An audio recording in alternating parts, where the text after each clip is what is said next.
Chelsea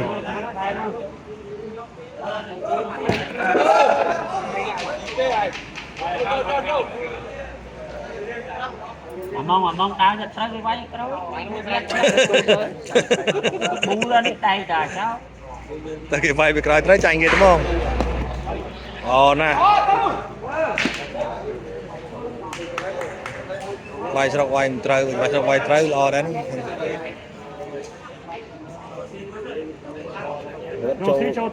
một châu ba trăm lứa được cho ban si tay già lơ máu nhưng tay già lục bục này bà này nó so một tức so côn cho nó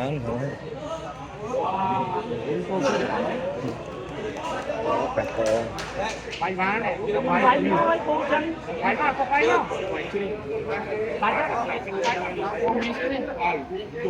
cô vì yên mà đây cái đó phải cái thót ban vai trời gì vậy vì vậy chạy đây chạy đây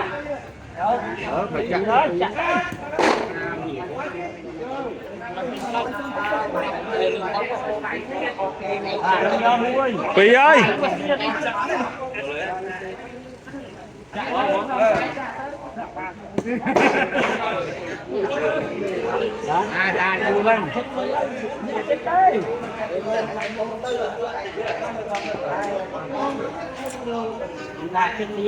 là